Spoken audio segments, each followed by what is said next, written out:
Hello everyone, स्वागत करुच्ची YouTube channel Odisha study hub रे।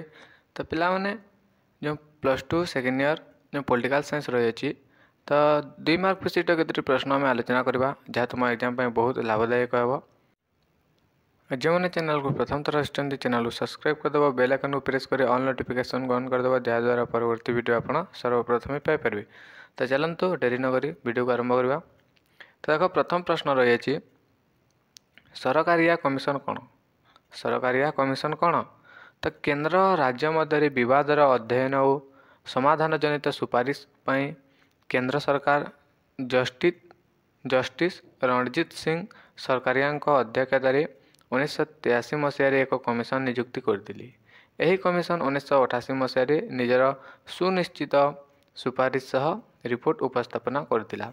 तो देख, केंद्र राज्य मध्य विवादर अध्ययन और समाधान जनित सुपारिश पाई केंद्र और राज्य मध्य विवादर अध्ययन और समाधान हेबापई सुपारिश पाई केंद्र सरकार जस्टिस रणजीत सिंह सरकारिया अध्यक्षतार 1983 मसीह एक कमिशन नियुक्ति करथिले। बुझेला?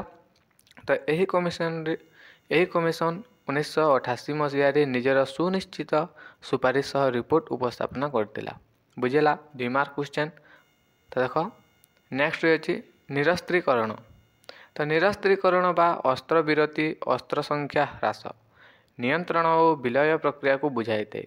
राष्ट्रर सेनाबाहिनी सैन्य संख्या और निर्दिष्ट किस्मर अस्त्र संख्या ह्रास करने निरस्त्रीकरण मुख्य लक्ष्य अटे। बुझेला? बहु समय निरस्त्रीकरण अर्थ होची गणहत्याकारक अस्त्र। तो देखो, बहु समय निरस्त्रीकरण अर्थ होची गणहत्याकारक अस्त्र यथा परमाणु अस्त्र गुड़िकर संपूर्ण विलय। बुझेला? तो नेक्स्ट अच्छी देखो केंद्र तालिका। तो पिलाने एटा मोस्ट इम्पोर्टेंट क्वेश्चन मु आलोचना करुँची। तो देखो केंद्र तालिका। भारत एक संघीय राष्ट्र। एठारे गोटे केंद्र सरकार और अन्य अनेक राज्य सरकार सहावस्थान करथांती। तो देखो, भारत एक संघीय राष्ट्र। एठारे गोटे केंद्र सरकार और अनेक राज्य सरकार सहावस्थान करथांती। संविधान सेमानक मध्य क्षमता बंटन व्यवस्था करिछि। तदनुयायी 3 गोटी तालिकार व्यवस्था रही। सारा राष्ट्र में गुरुत्व बहन करुवा 49 गोटी विषय को केंद्र तालिकार स्थानित कर। बुझेला? नेक्स्ट रही देखो विदेश नीति कौन बा वैदेशिक नीति कौन? तो देख, गोटे देशर वैदेशिक नीति रे सही देशर जातीय स्वार्थ, अन्य देश सह संपर्क जनित दृष्टिभंगी, मानविक अधिकार और विश्व शांति प्रति अंगीकारबद्धता, निरस्त्रीकरण विश्व समुदाय प्रति आभिमुख्य प्रतिफलित होता है। तो देख, गोटे देशर वैदेशिक नीति रे सही देशर जातीय स्वार्थ, अन्य देश सह संपर्कित जनित दृष्टिभंगी, मानविक अधिकार और विश्व शांति प्रति अंगीकारबद्धता, निरस्त्रीकरण विश्व समुदाय प्रति आभिमुख्य प्रतिफलित होता है। तो ये वैदेशिक नीति। नेक्स्ट रही देख विस्थापन आंदोलन कहले तुम कौन बुझ? तो देख, देशर अर्थनैतिक विकास पाई विभिन्न नदीबंध योजना और शिल्प कारखाना प्रतिष्ठा कर। देशर अर्थनैतिक विकास पाई विभिन्न नदीबंध योजना और शिल्प कारखाना प्रतिष्ठा कर। यही नदीबंध योजना और शिल्प कारखाना कार्यकारिता पर गोटे स्थान में स्थायी भाव बसवास करुवा आदिवासी को बासच्युत कराई अन्य एक स्थान में थैथान करने प्रक्रिया को विस्थापन कहुए। तो देख, यही नदीबंध योजना और शिल्प कारखाना कार्यकारिता पर यही जो नदीबंध बा कारखाना माने बना जाउची, तो तार कार्यपाई गोटे स्थान में स्थायी भाव बसवास करुवा लोक माने, तो सही जगार स्थायी भाव बसवास करुवा से अंचलर आदिवासी मानू अन्य अंचल को नि जाए। आदिवासी को बासच्युत कराई अन्य एक स्थान रे रखा जाए। से प्रक्रिया को विस्थापन कहुए। विकास पाई विस्थापन अवश्य भावी होते मध्य यथार्थ पुनः बसती कार्यक्रम बिना यह जन असंतोष वृद्धि करें। बुझेला?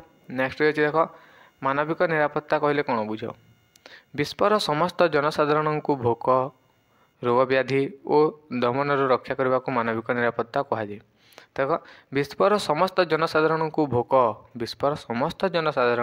ଭୋକ ରୋଗ ବ୍ୟାଧି ଓ ଦମନରୁ ରକ୍ଷା କରିବାକୁ ମାନବିକ ନିରାପତ୍ତା କୁହାଯାଇଥାଏ। ପ୍ରତ୍ୟେକ ବ୍ୟକ୍ତିର ଦୈନନ୍ଦିନ ଜୀବନଯାତ୍ରା ସାବଲୀଳ ଓ ନିରନ୍ତର କରିବା ଏହାର ଉଦ୍ଦେଶ୍ୟ। ଏହା ଜାତୀୟ ନିରାପତ୍ତାର ଭିତ୍ତିକୁ ଦୃଢ଼ କରିଥାଏ। ଏକ ନୂତନ ବିଶ୍ୱ ବ୍ୟବସ୍ଥାରେ ଏହା ଅଧିକ ଗୁରୁତ୍ୱପୂର୍ଣ୍ଣ ପ୍ରସଙ୍ଗ ଅଟେ। ତେବେ ଦେଖିବା ଆମେ ସବୁଜ ଗୃହ ଗ୍ୟାସ୍ କ'ଣ? Most important question. ତ ସବୁଜ ଗୃହ ଗ୍ୟାସ୍ ପୃଥିବୀରେ ବିକିରଣ ହେଉଥିବା ତାପଶକ୍ତିକୁ ଆହରଣ ଓ ପ୍ରତିରୋଧ କରିଥାଏ। ତ ସବୁଜ ଗୃହ ଗ୍ୟାସ୍ ପୃଥିବୀରେ ବିକିରଣ ହେଉଥିବା ତାପଶକ୍ତିକୁ ଆହରଣ ବା ପ୍ରତିରୋଧ କରିଥାଏ। Carbon dioxide, methane, nitrous oxide, ଜଳୀୟ ବାଷ୍ପ, ହାଇଡ୍ରୋଫ୍ଲୋରୋ କାର୍ବନ, ପରଫ୍ଲୁରୋକ୍ସ ଆଦି ସବୁଜ ଗୃହ ଗ୍ୟାସ୍ ଅଟେ। ଏହା ବିଶ୍ୱ ତାପମାତ୍ରା ବୃଦ୍ଧି ଓ ଜଳବାୟୁ ପରିବର୍ତ୍ତନ କାରଣ ଅଟେ। ତ ନେକ୍ସଟ ଅଛି ରାଷ୍ଟ୍ରପତି ଶାସନ କ'ଣ? ସମ୍ପୃକ୍ତ ରାଜ୍ୟର ରାଜ୍ୟପାଳ ବା ଅନ୍ୟ ସୂତ୍ରରୁ ପ୍ରାପ୍ତ ତଥ୍ୟ ଉପରେ ରାଷ୍ଟ୍ରପତିଙ୍କ ବିଶ୍ୱାସ ଭିତ୍ତିରେ ସେହି ରାଜ୍ୟରେ ସାମ୍ବିଧାନିକ ଶାସନ ଚାଲିପାରୁନାହିଁ ବୋଲି ହୃଦୟଙ୍ଗମ କରି ରାଷ୍ଟ୍ରପତି ସମ୍ବିଧାନର 356 ଧାରା ଭିତ୍ତିରେ ସେଠାରେ ରାଜ୍ୟ ଜରୁରୀ ପରିସ୍ଥିତି ବା ରାଷ୍ଟ୍ରପତି ଶାସନ ଜାରି କରିପାରିବେ। ଏହି ସମୟରେ ରାଜ୍ୟ ଶାସନ କେନ୍ଦ୍ର ସରକାରଙ୍କ ଅଧୀନରେ ରହିଥାଏ। ସମ୍ପୃକ୍ତ ରାଜ୍ୟପାଳ କେନ୍ଦ୍ରରେ ପ୍ରତିନିଧି ରୂପେ ଏହା ପରିଚାଳିତ କରିଥାନ୍ତି। ଦେଖ ସମ୍ପୃକ୍ତ ରାଜ୍ୟର ରାଜ୍ୟପାଳ ବା ଅନ୍ୟ ସୂତ୍ରରୁ ପ୍ରାପ୍ତ ତଥ୍ୟ ଉପରେ ରାଷ୍ଟ୍ରପତିଙ୍କ ବିଶ୍ୱାସ ଭିତ୍ତିରେ ସେହି ରାଜ୍ୟରେ ସାମ୍ବିଧାନିକ ଶାସନ ଚାଲିପାରୁନାହିଁ ବୋଲି ହୃଦୟଙ୍ଗମ କରି ରାଷ୍ଟ୍ରପତି ସମ୍ବିଧାନର 356 ଧାରା ଭିତ୍ତିରେ ସେଠାରେ ଗୋଟିଏ ରାଜ୍ୟ ଜରୁରୀ ପରିସ୍ଥିତି ବା ରାଷ୍ଟ୍ରପତି ଶାସନ ଜାରି କରିପାରିବେ। ବୁଝିଲା। ନେକ୍ସଟ ଅଛି ଭୂମିପୁତ୍ର ନୀତି କ'ଣ? Most important question. ତ ଭୂମିପୁତ୍ର ତତ୍ତ୍ୱ ହେଉଛି ଆଞ୍ଚଳିକବାଦର ଏକ ସ୍ୱରୂପ। ଭୂମିପୁତ୍ର ତତ୍ତ୍ୱ ହେଉଛି ଆଞ୍ଚଳିକବାଦର ଏକ ସ୍ୱରୂପ ଯାହା ନିଯୁକ୍ତି ଓ ବିଶେଷ ସୁଯୋଗ ପ୍ରଦାନ କ୍ଷେତ୍ରରେ କେବଳ ସ୍ଥାନୀୟ ଲୋକମାନଙ୍କୁ ସୁଯୋଗ ଦେବା ପାଇଁ ଦାବି କରିଥାଏ। ବୁଝିଲା। ତ ନେକ୍ସଟ ଅଛି ଦେଖ ନାରୀ ଆନ୍ଦୋଳନର ମୁଖ୍ୟ ଲକ୍ଷ୍ୟ କ'ଣ? ନାରୀ ଆନ୍ଦୋଳନରେ ମୁଖ୍ୟ ଲକ୍ଷ୍ୟ ହେଉଛି ନାରୀମାନଙ୍କୁ ପୁରୁଷମାନଙ୍କ ସହିତ ସମାନ ଅଧିକାର ଓ ମର୍ଯ୍ୟାଦା ପ୍ରଦାନ କରିବା ଓ ନାରୀ ନିର୍ଯାତନା ବନ୍ଦ କରିବା। ତ ଏଇଟା ହେଉଛି ନାରୀ ଆନ୍ଦୋଳନର ମୁଖ୍ୟ ଲକ୍ଷ୍ୟ। ନାରୀ ଆନ୍ଦୋଳନରେ ମୁଖ୍ୟ ଲକ୍ଷ୍ୟ ହେଉଛି ନାରୀମାନଙ୍କୁ ପୁରୁଷମାନଙ୍କ ସହ ସମାନ ଅଧିକାର ଦିଆଯିବା ଓ ମର୍ଯ୍ୟାଦା ପ୍ରଦାନ କରିବା ସହ ନାରୀ ନିର୍ଯାତନା ବନ୍ଦ କରାଯିବା। ଏହା ହେଉଛି ନାରୀ ଆନ୍ଦୋଳନର ମୁଖ୍ୟ ଲକ୍ଷ୍ୟ। ତ ନେକ୍ସଟ ଅଛି ଆନ୍ତଃରାଜ୍ୟ ପରିଷଦ କ'ଣ?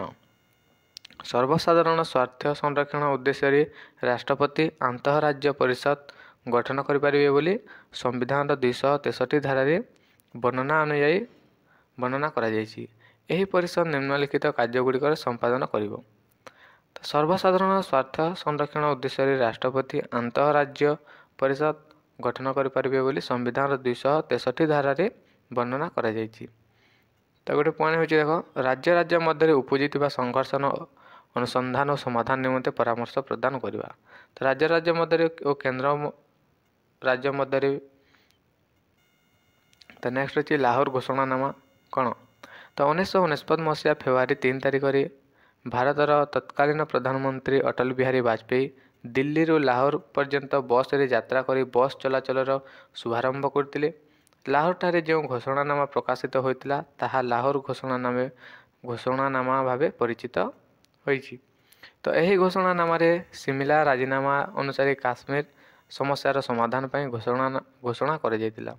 ତ ଦେଖ 1949 ମସିହା ଫେବୃଆରୀ 3 ତାରିଖରେ ଭାରତର ତତ୍କାଳୀନ ପ୍ରଧାନମନ୍ତ୍ରୀ ଅଟଳ ବିହାରୀ ବାଜପେୟୀ ଦିଲ୍ଲୀରୁ ଲାହୋର ପର୍ଯ୍ୟନ୍ତ ବସ୍ରେ ଯାତ୍ରା କରି ବସ୍ ଚଳାଚଳର ଶୁଭାରମ୍ଭ କରିଥିଲେ। ଲାହୋରଠାରେ ଯେଉଁ ଘୋଷଣାନାମା ପ୍ରକାଶିତ ହୋଇଥିଲା ତାହାକୁ ଲାହୋର ଘୋଷଣାନାମା କୁହାଯାଇଥାଏ। ନେକ୍ସଟ ଅଛି ରଣକୌଶଳୀ ଅସ୍ତ୍ରଶସ୍ତ୍ର ହ୍ରାସ ଚୁକ୍ତି କ'ଣ? START। ତ ଦେଖ 1990 ମସିହା ମେ 30 ତାରିଖ ଠାରୁ ଜୁନ 2 ତାରିଖ ପର୍ଯ୍ୟନ୍ତ ଅନୁଷ୍ଠିତ ମାଲ୍ଟା ସମ୍ମିଳନୀରେ ଯୁକ୍ତରାଷ୍ଟ୍ର ଆମେରିକା ଓ ସୋଭିଏତ ରୁଷ 7 ବର୍ଷ ପାଇଁ ସେମାନଙ୍କ ଆକ୍ରମଣାତ୍ମକ ଗଣବିଧ୍ୱଂସୀ ଅସ୍ତ୍ରଶସ୍ତ୍ର ହ୍ରାସ କରିବା ପାଇଁ ଚୁକ୍ତିବଦ୍ଧ ହେଲେ। ଏହା START ନାମରେ ପରିଚିତ। ଏହାକୁ କାର୍ଯ୍ୟକାରୀ କରିବା ପାଇଁ ଉଭୟ ଦେଶ ଏକ ଯୁଗ୍ମ ଆୟୋଗ ଗଠନ କରିପାରିଥିଲି। ତ ଏଇଟା ଥିଲା ପଲିଟିକାଲ୍ ସାଇନ୍ସ ଡିମାର୍କ କ୍ୱେଶ୍ଚନ୍। ଆଶା କରୁଛି ଭିଡ଼ିଓଟି ଭଲ ଲାଗିଥିବ। ଭିଡ଼ିଓଟି ଭଲ ଲାଗିଥିଲେ ତୁମ ସାଙ୍ଗସାଥିମାନଙ୍କୁ ସେୟାର କରିଦେବ, ଯାହାଦ୍ୱାରା ସେମାନେ ମଧ୍ୟ ଉପକୃତ ହୋଇପାରିବେ। ଧନ୍ୟବାଦ।